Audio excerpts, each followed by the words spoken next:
बारिपदा ठारे ओडिशा आदर्श विद्यालय नवम वार्षिक उत्सव स्पार्क महासमारोह पालित हो उद्घाटनी उत्सव में मुख्य अतिथि भाव अतिरिक्त जिलापाल श्री विभूति भूषण नायक और सम्मानित अतिथि भाव जिला शिक्षा अधिकारी श्री पूर्णचंद्र सेठी, अतिरिक्त जिला शिक्षा अधिकारी श्री शशिधर सिंह, श्रीमती दीप्ति नायक, जिला विज्ञान शिक्षक श्री ज्ञानरंजन आचार्य और ओडिशा आदर्श विद्यालय राणीगुड़ बारिपदार अध्यक्ष श्री विभूति भूषण मंडल प्रमुख जोग देथिले।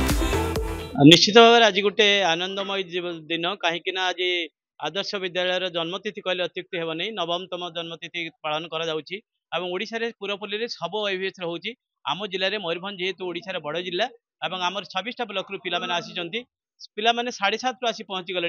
तेणु आम सब व्यवस्था करूँ, टिफिन टू मेल पर्यंत करूँ। विभिन्न क्षेत्र में आम नहीं जो पारदर्शिता देखेबे, डिबेट अच्छी, जो जीके रही, ड्रॉइंग कंपटीशन अच्छी, फोक डांस रही, विभिन्न प्रकार माने कारुकार्य रही। 85 अतिथि माने निज निजर पिला दिन स्मृतिचारण करने सहित पिला भविष्यतर उत्तराउत्तर कामना करथिले। समस्त अतिथिवृंद जगतरनाथ जगन्नाथ पाखरे प्रदीप प्रज्वलन करथिले। ओएवीएस शिक्षयित्री ज्योति अलकानंदा और श्री धर्मपद माझी ओंकार ध्वनि सहित संस्कृत वंदना गान करथिले। सेपरि राणीफल ओएवीएस छात्र छात्री माने स्वागत संगीत गान करथिले। ओडिशा आदर्श विद्यालय संगठन प्रतिष्ठा दिवस आज पालन करा जिला स्तरीय बारिपदारे। एथिरे आमर 1200 प्रतियोगी भाग नौ 26टा ओडिशा आदर्श विद्यालय पिला माने भाग नौ विभिन्न लिटरेरी एवं कल्चरल प्रोग्राम रे।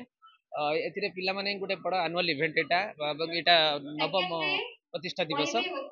एथिरे पिला माने टैलेंट को शो करिया पई याठू बड़ी बड़ प्लेटफॉर्म आ किसी नै। सेति पई हमर state project director Odisha Adarsh Vidyalaya संगठन एसपीडी मैडम को बहुत बहुत धन्यवाद दूची और डिस्ट्रिक्ट एजुकेशन ऑफिस को धन्यवाद दूची। सुंदर भाव आयोजन करिसेंती। जिलारू 26 कोटी ओएवीएस रु 1000 छात्र छात्री और 200 जन शिक्षक और शिक्षयित्री जोग देथिले। वार्षिक उत्सव में समस्त छात्र छात्री मानकर अंतर्निहित गुण प्रकाश करने एक सुजोग सृष्टि करथिले। सर्वमोट 11टी प्रतियोगिता आयोजन करा जायथिला। ए कार्यक्रमटी पवित्र मोहन बारिक, शशिधर सिंह, दीप्ति नायक, विभूति भूषण मंडल, ज्ञानरंजन आचार्य और समस्त ओडिशा आदर्श विद्यालय कर्मचारी मानक प्रत्यक्ष तत्वावधान में परिचालन होइथिला। ए जो हम प्लेटफॉर्म रे एटा बने छ ओएवीएस, तो सेटा हमन को कोन हम टैलेंट को जो हम टैलेंट भितर लुचि रही एटा हमन को देखिया पे गोटे बहुत भला प्लेटफॉर्म। तो ए जगह हम माने बहुत जो छुआ माने चाहउछन निज टैलेंट देखिया पे जमन देखि पारनदी ताको स्कूल तरफ आसी एडी टैलेंट देखि पारछंती। आज का प्रोग्राम रे हम माने अलगा अन्य मानन को डांस सहित आमे निज डांस करि पारछु और अन्य मान को डांस रे हमको किछि सिखिबा पे मिलुछि जेगा हम मिस्टेक अछि सेया को भी आमे किछि ठीक करि पारछु। मयूरभंजरू प्रदीप्त होता रिपोर्ट, खबर ओडिशा।